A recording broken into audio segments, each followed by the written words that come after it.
last forever, ever. Hold on, never mind. Oh,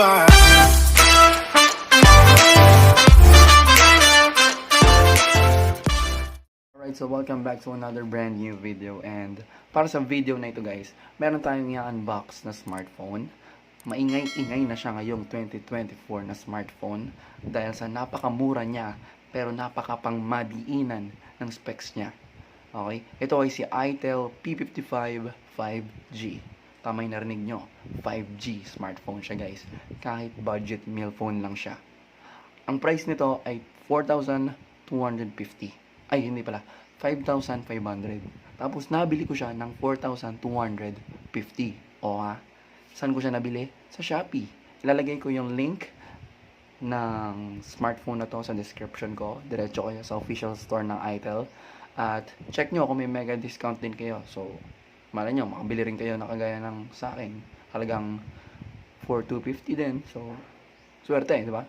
Original price, 5,500. And then, naging 4,250 dahil sa mega discount. Diba? Ang ganda. So, ito ang kanyang specification. Medyo mahaba na yung kwento. Meron siyang Dimensity 6080 5G processor.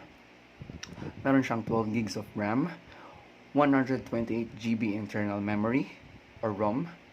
Meron siyang 50 megapixel AI camera. Meron siyang 5,000 mAh battery. Meron siyang 18 watts fast charging. Meron siyang 90 Hz refresh rate. Diba? Napakapamadiinan ng specs niya. Tapos, 5,500 lang. Or 4,250 kung makiklaim nyo nga yung mega discount. So, ngayon, buksan na natin etong smartphone na nabili ko sa Shopee.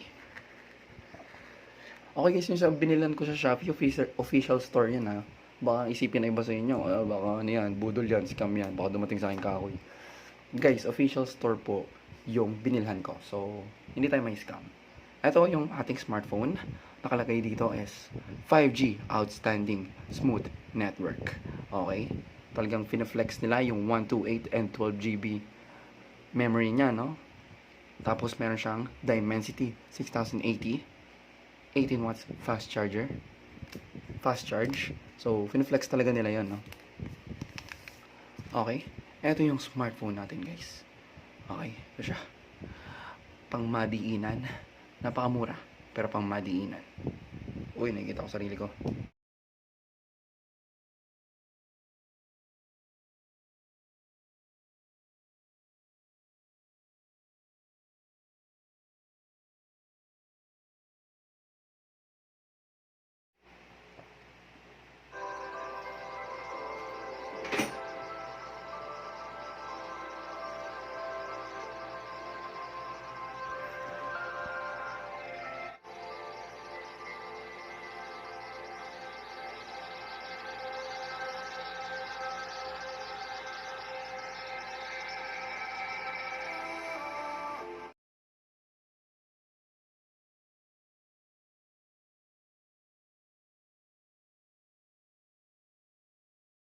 So, pakita ko lang sa inyo guys, naka 90 Hz refresh rate na tayo. Okay. So, punta tayo ngayon sa Facebook. Scroll tayo. Tignan nyo kung gaano ka-smooth guys. Kung gaano siya ka-smooth. See? Yung reaction niya, nakita nyo guys. So, 90 Hz refresh rate po yan. And then, check tayo sa TikTok. Bulan siya. The 0-2 na right now. Nobody's gonna know. Star 200 higit. Para hindi na kayo nagsasandal na ganyan, itong Para sa camera niya, meron siyang other options like 1080p 60 fps, 1080p 30 fps, 720p 30 fps, and 2K HD 30 fps. So marami tayong options. AI cam, beauty, portrait,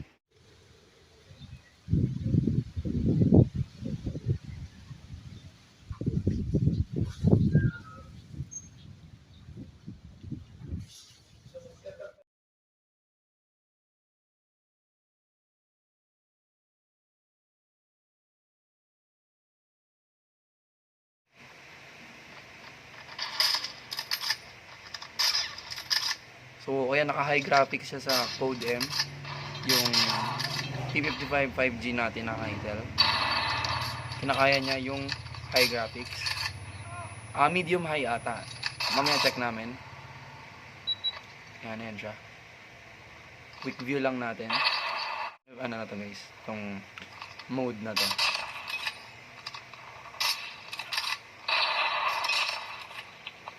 Nag-enjoy siya. Ang smooth ba? Yan, kapatid ko yung naglalaro guys. Siya kasi mas batak sa amin dyan eh. Hindi na marunong. Mas sanay siya sa code kasi sa akin eh. So yan, ito yung graphics natin guys para sa Code M nung nilalaro niya kanina. Medium high. Okay, medium high. Yan. Alright, so subok naman tayo. Dito sa may ML.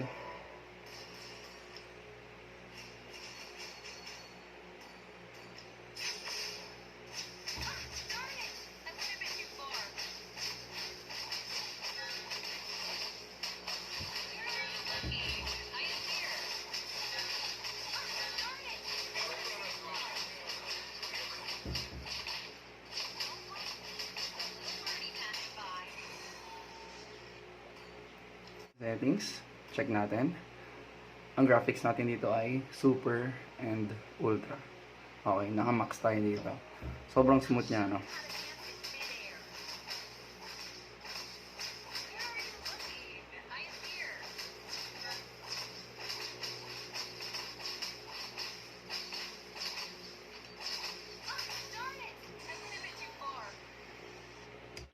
Alright, so nandito naman tayo sa Genshin. Okay, so nakita nyo naman. So far, smooth naman siya. No? Okay, ang graphics natin dito guys.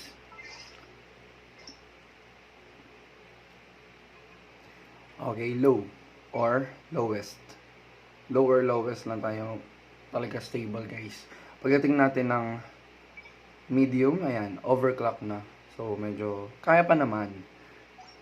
Naitatawid pa dito sa medium. Pero, meron na tayong mararamdamang FPS drop na maliliit.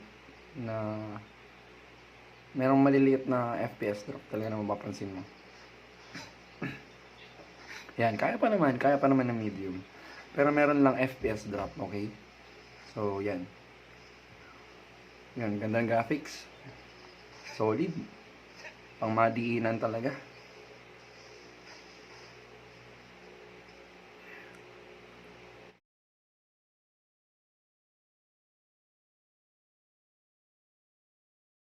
Alright, so napakita ko na sa inyong lahat ang sumatotal ng specification, abilities, at feature netong si Itel P55 5G. So sana nabudol ko kayo. Maraming salamat sa panonood. Please leave a like and subscribe. I'll see you guys next time.